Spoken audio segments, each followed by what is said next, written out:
First, I want to ask you about Dominique StraussKahn and what has happened to the prosecution's case, Lynn. The prosecution case is collapsing on their own investigation of their key witness, the woman who worked in the hotel who claimed that she was sexually assaulted.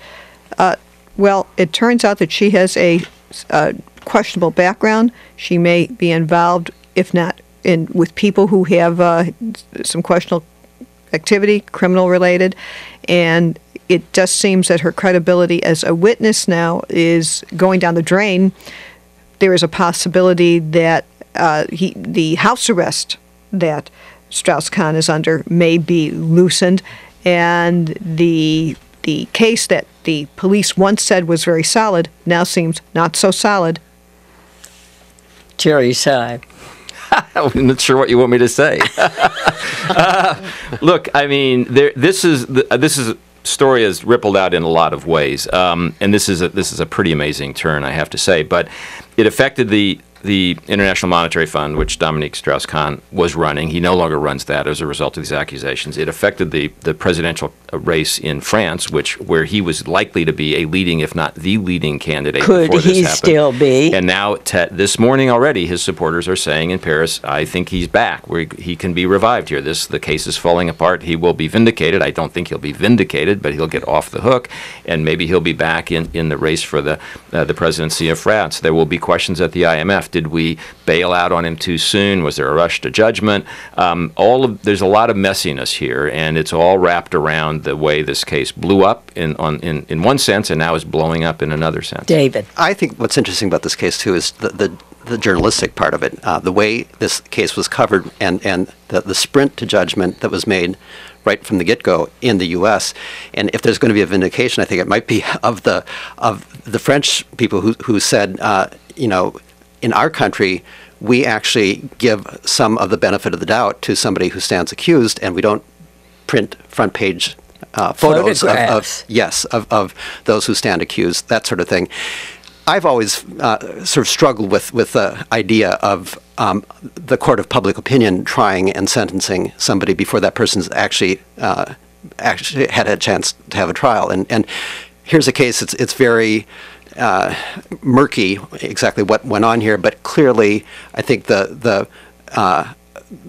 guilt that seemed to be established in many of the reports of Dominique Strauss-Kahn is now in question, and I think it might be worth going back and looking at some of the coverage back when the story broke and thinking about, is there a better way to do this? Well, whatever they made was portrayed as a very sympathetic, outstanding, upright citizen in the beginning. But who portrayed her that way? No, I'm impressed. I'm not running away from it. Yeah, as well. And the prosecutors. Sure. But, this is, how many times do you have to say, since I've been, my first days in journalism school, you have to have a benefit of a doubt.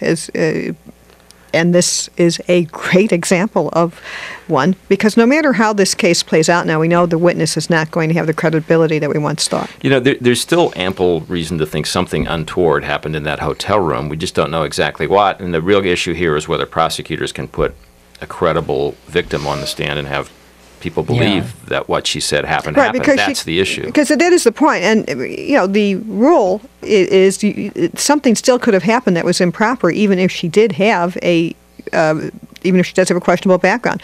This should not mean that you're off the hook if is the accused, just because we had a tweet here that says being involved with criminals and being sexually assaulted are not mutually exclusive. Exactly my point. But when you put on a criminal case, you have to be aware as a prosecutor that if your witness who might be telling the absolute truth about what happened in the hotel room, and this is why it's very tough to be in a criminal trial, if your credibility on other fronts having absolutely nothing to do with the case is under attack, well, it's tough. Except that, according to the or maybe a judge wouldn't let it in. I mean, there's just a lot of ways to go on this now that we're thinking about it. The prosecution says she made several telephone calls to this individual who is behind bars, who was convicted of having some 400 pounds of marijuana,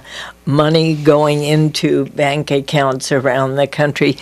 It just looks very squishy. At And this she was point. actually recorded making a phone call to this person at Rikers Island, discussing how she might benefit from pressing this case against Dominique StraussKahn. And that call was recorded. See, that's pertinent.